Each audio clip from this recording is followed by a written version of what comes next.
Olá, mais uma vez estamos aqui para o nosso estudo em grupo. Hoje teremos o capítulo 14 do livro Nosso Lar, Elucidações de Clarencio.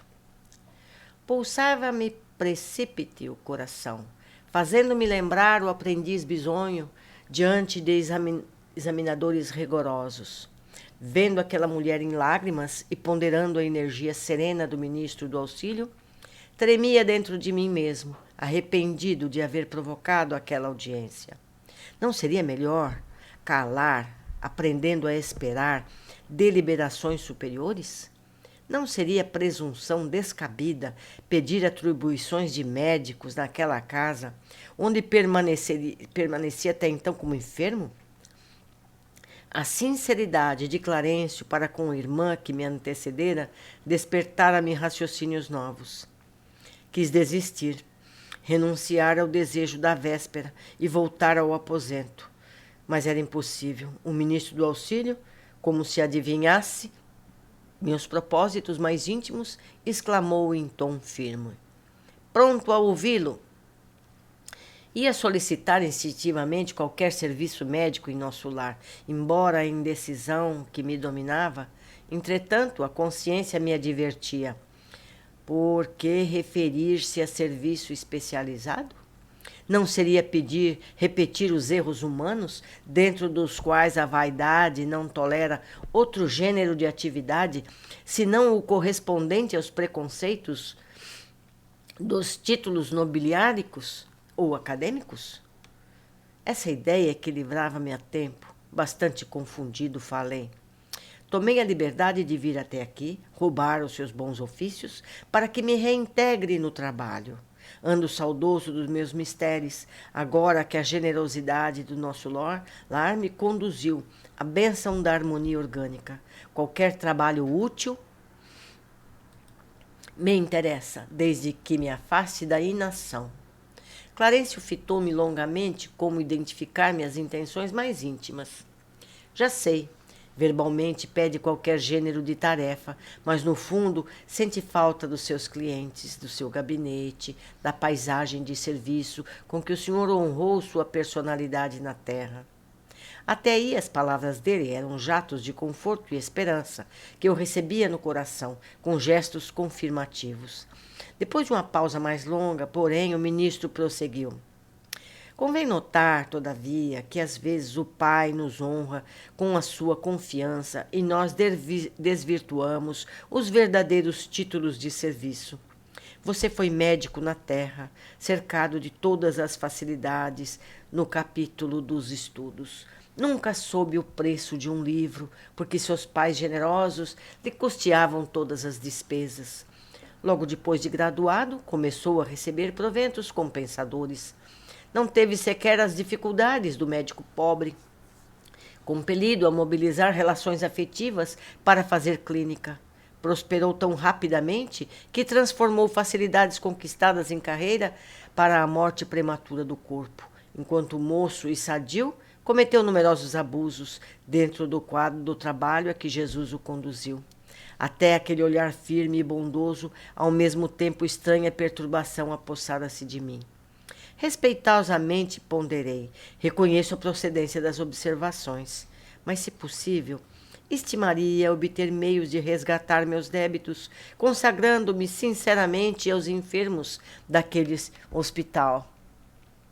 Impulso muito nobre, disse Clarencio sem austeridade. Contudo, é preciso convir que toda tarefa na terra, no campo das profissões, é convite do Pai para que o homem penetre os templos divinos do trabalho.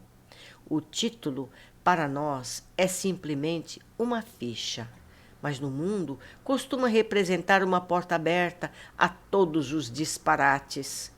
Com essa ficha, o homem fica habilitado a aprender nobremente a servir ao Senhor no quadro dos seus divinos serviços no planeta. Tal princípio é aplicável a todas as atividades terrestres, excluída a convenção dos setores nos quais se desdobrem. Meu irmão recebeu uma ficha de médico. penetrou o templo da medicina, mas a sua ação lá dentro não se verificou em normas que me autorizem a endossar seus atuais desejos. Como transformá-lo de um momento para o outro em médico de espíritos enfermos, quando fez questão de circunscrever observações exclusivamente à esfera do corpo físico? Não nego sua capacidade de excelente fisiologista, mas o campo da vida é muito extenso. Que me diz de um botânico que alinhasse definições apenas com o exame das cascas secas de algumas árvores? Grande número de médicos na Terra prefere apenas a conclusão matemática, distante dos serviços de anatomia. Concordemos que a matemática é respeitável, mas não é a única ciência do universo. Como reconhece agora, o médico não pode estacionar em diagnósticos e terminologias. Há que penetrar na alma, sondar-lhe as profundezas. Muitos profissionais da medicina no planeta são prisioneiros das salas acadêmicas, porque a vaidade lhes roubou a chave do cárcere.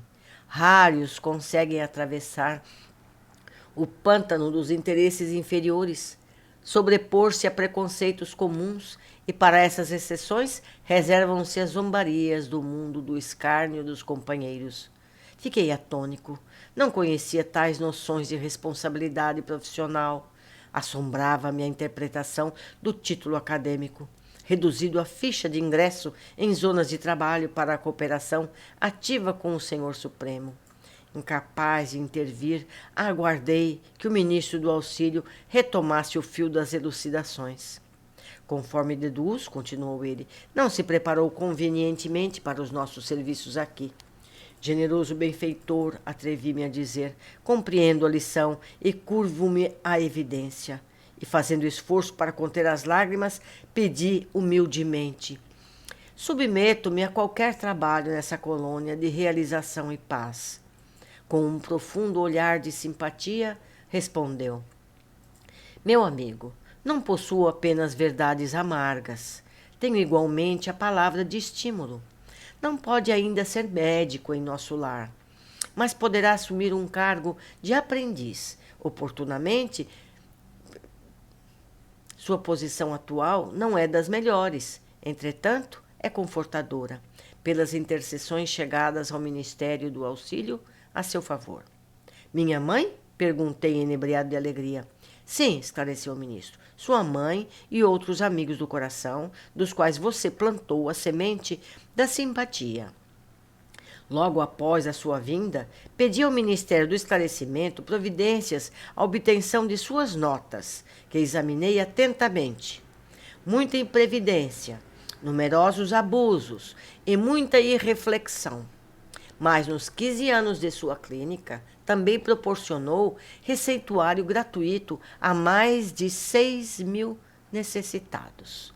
Na maioria das vezes, praticou esses atos meritórios absolutamente por troça, mas presentemente pode verificar que, mesmo por troça, o verdadeiro bem espalha bênçãos em nosso caminho. Desses beneficiados, 15 não o esqueceram e têm enviado até aqui veementes pelo seu favor. Devo esclarecer, no entanto, que mesmo o bem que proporcionou aos indiferentes surge aqui a seu favor. Concluindo, a sorrir, as elucidações surpreendentes, Clarencio acentuou: aprenderá novas lições em nosso lar e, depois de experiências úteis, cooperará eficientemente conosco, preparando-se para o futuro infinito. Sentia-me radiante. Pela primeira vez chorei de alegria na colônia. Oh, quem poderá entender na terra semelhante júbilo? Por vezes é preciso se cale o coração no grandiloquente silêncio divino. Vamos ver o que nós aprendemos aqui. Esse capítulo nos traz as realidades de que todos devemos conhecer. A fraternidade verdadeira dá-se nas oportunidades diárias e facilitação da vida dos que nos cercam. Ser solidário ajuda antes de todos a nós mesmos. A gente viu que ele teve essa vantagem em nosso lar, ele teve algum bônus porque ele, por brincadeira, fez algumas receitas médicas em favor de pessoas que não podiam pagar. E dentre essas milhares, 15 deles eram agradecidos. Quer dizer, até mesmo quando fazemos coisas sem aquela dedicação fraterna, ainda assim isso vem em nosso favor. Vamos ver o que fala Kardec. São inúmeras as citações sobre a solidariedade nos livros de Kardec. Destaco uma dessas questões. A questão número 917 do Livro dos Espíritos. Qual o meio de destruir-se o egoísmo?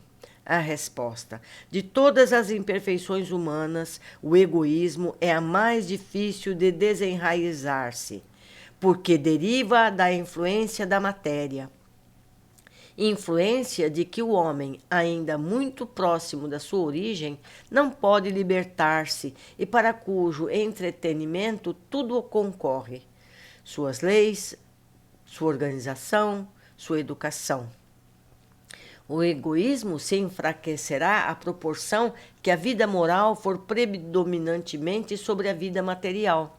E, sobretudo, com a compensação que o Espiritismo nos faculta do vosso estado futuro, real e não desfigurado por ficções alegóricas.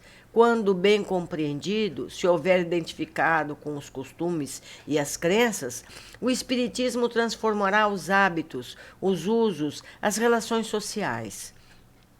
O egoísmo assenta na importância da personalidade.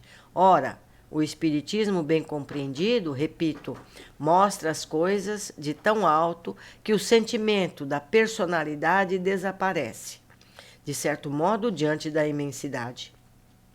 Destruindo essa importância, ou pelo menos reduzindo-a às suas legítimas proporções, ele necessariamente combate o egoísmo. O choque que o homem experiencia do egoísmo dos outros é muitas vezes faz-se egoísta por sentir necessidade de colocar-se na defensiva. Notando que os outros pensam em si próprios e não nele, ei-lo levado a ocupar-se consigo, mais do que com os outros. Sirva de base às instituições sociais, às relações legais de um povo, de povo e de homem a homem.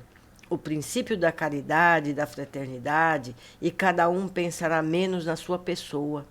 Sim, veja que os outros nela pensam. Todos experimentarão a influência moralizadora do exemplo e do contato em face do atual extravasamento do egoísmo. Grande virtude é verdadeiramente necessária para que alguém renuncie à sua personalidade em proveito dos outros, que de ordinário absolutamente não lhe agradecem, principalmente para os que possuem essa virtude, é que o reino do céu se acha aberto. A esse, sobretudo, é que está reservada a felicidade dos eleitos. Pois em verdade vos digo que no dia da justiça será posto de lado e sofrerá pelo abandono em que há de ver todo aquele que em si somente houver pensado. Quem deu essa mensagem, quem deu essa resposta foi Fénelon. E eu me lembro nesse momento do mandamento mais importante que Jesus nos deixou.